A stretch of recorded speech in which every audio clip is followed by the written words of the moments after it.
이 시간 함께 기도하며 2월 20일 금요일 말씀과 함께 열겠습니다. 사랑과 은혜의 주님, 우리의 단잠을 깨워주시고 새 아침을 허락하여 주시니 감사합니다. 이 새벽 하나님 앞에서 우리의 분주한 마음이 정돈되게 하여 주시고 무엇보다도 하나님 나라를 먼저 바라고 구하는 믿음의 질서가 회복되게 하옵소서.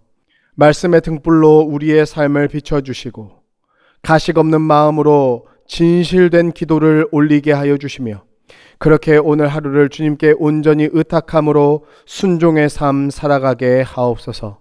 지금 이 예배가 새 날을 여는 거룩한 걸음의 시작이 되게 하여 주시옵기를 간절히 바라고 소원하오며 예수 그리스도의 이름으로 기도합니다. 아멘.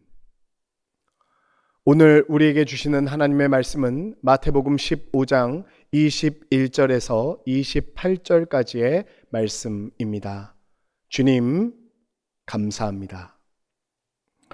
이 시간에는 27절과 28절만 봉독해 드리겠습니다. 여자가 이르되 주여 올소이다마는 개들도 제 주인의 상에서 떨어지는 부스러기를 먹나이다 하니 이에 예수께서 대답하여 이르시되 여자여 내 믿음이 크도다 내 소원대로 되리라 하시니 그때로부터 그의 딸이 나으니라. 아멘. 오늘 본문의 말씀은 예수님께서 갈릴리를 떠나 두로와 시돈 지방으로 들어가시는 장면으로 시작됩니다.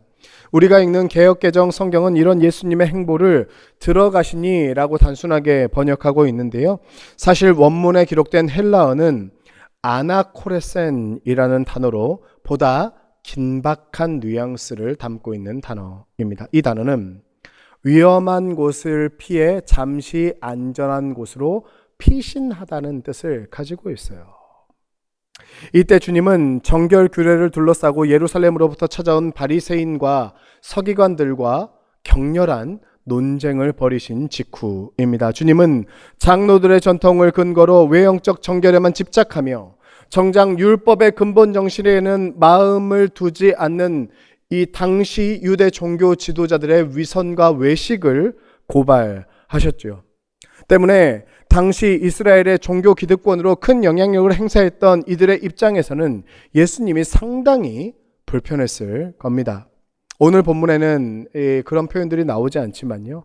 다른 복음서들에 보면 정결규례 논쟁 이후에 이 유대 종교 지도자들이 예수를 어떻게 죽일까 고민했다는 그런 기록이 남아있기도 합니다.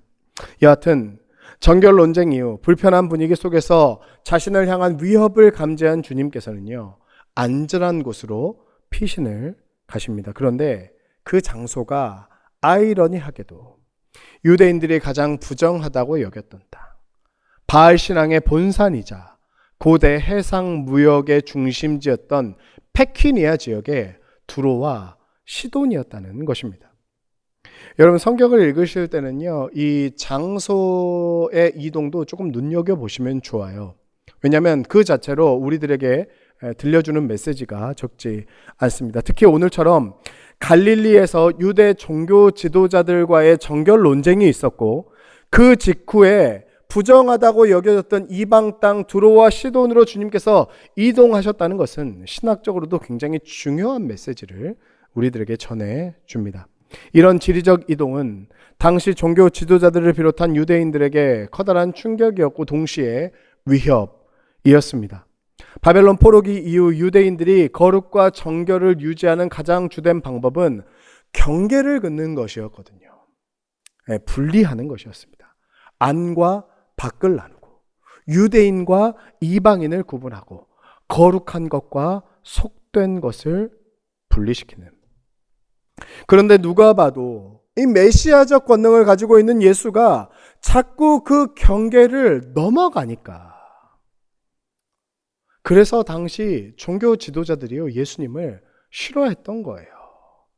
그들이 수백 년에 걸쳐 쌓아온 종교적인 경계와 울타리, 거룩의 경계와 울타리를 예수님께서요 근본적으로 흔들어 버리시니까. 그렇게 유대 종교 지도자들의 위협을 피해 두로와 시돈으로 넘어가신 주님의 일행은 거기서 한 여인을 만나게 됩니다. 본문 22절 말씀 함께 보겠습니다. 가난한 여자 하나가 그 지경에서 나와서 소리질러 이르되 주 다윗의 자손이여 나를 불쌍히 여기소서 내 딸이 흉악하게 귀신 들렸나이다 하되. 성경은 이 여인을 굳이 가나안 여인이라고 부르고 있습니다. 여러분, 가나안은요 이미 사라진 민족의 이름이죠.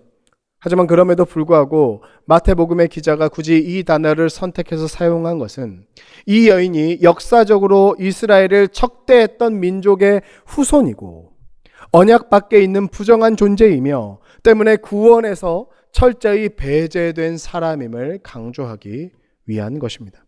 그런데 이 여인의 입에서요 굉장히 의외의 고백이 지금 터져 나오고 있어요. 주 다윗의 자손이여 나를 불쌍히 여겨 주옵소서. 주 다윗의 자손이요.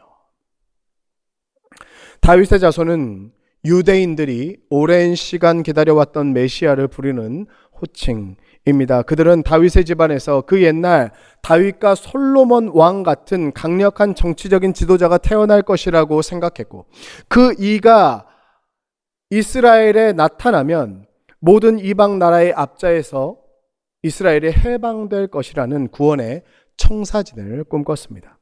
이처럼 유대인들에게 다윗의 후손, 즉 메시아를 통한 구원은 이스라엘의 구원이었어요.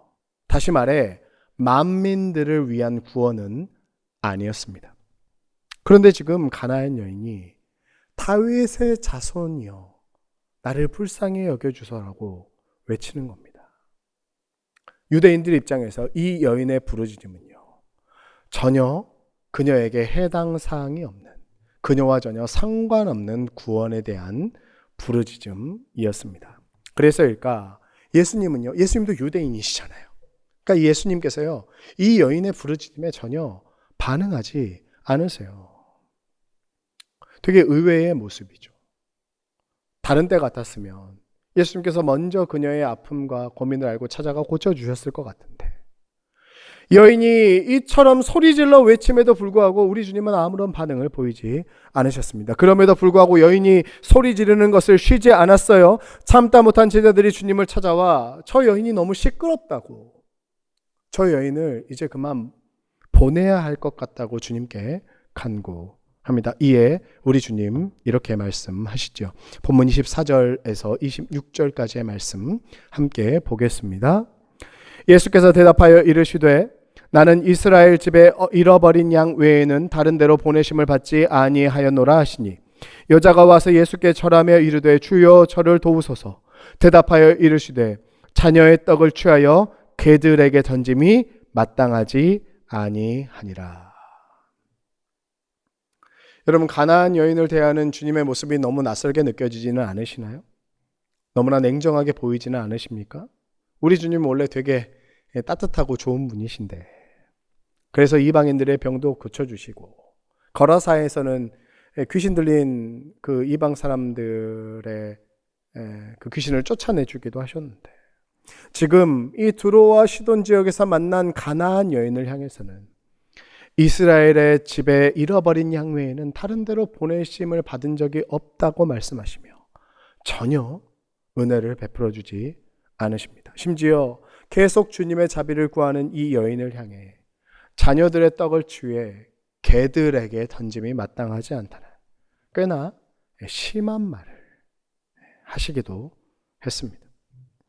여기에서 개라는 명칭은요, 당시 유대인들이 이방들을 부를 때 사용했던 매우 모욕적인 표현이었는데요, 단순히 한 개인에 대한 비하가 아니라 구원의 대상이 될 수 없는 이방인들을 향한 노골적인 인종차별, 구원차별의 언어였습니다. 개가 주인의 식탁에 함께 앉아 먹을 수 없는 것처럼 너희 이방인들도 결코 우리 유대인들과 같은 구원의 식탁에 앉을 수 없다. 나는 안에 있고 너는 밖에 있다. 너와 나는 다르고 하나님 베푸시는 구원은 절대로 너희의 것이 아니다. 문제는 이런 말을 당시 유대 종교 지도자들이 아니라 우리 주님께서 하고 계시다는 것입니다.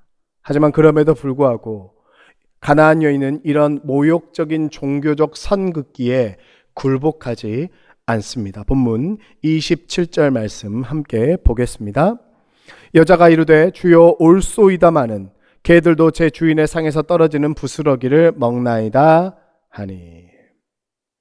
여인은 지금 자신에게 구원받을 자격이 있다고 말하는 것이 아닙니다. 주님의 말씀처럼 자신은 구원받을 자격이 없는 개 같은 존재이지만 그 개도 가끔은 주인의 상에서 떨어지는 부스러기를 먹을 수 있는 것 아니냐고.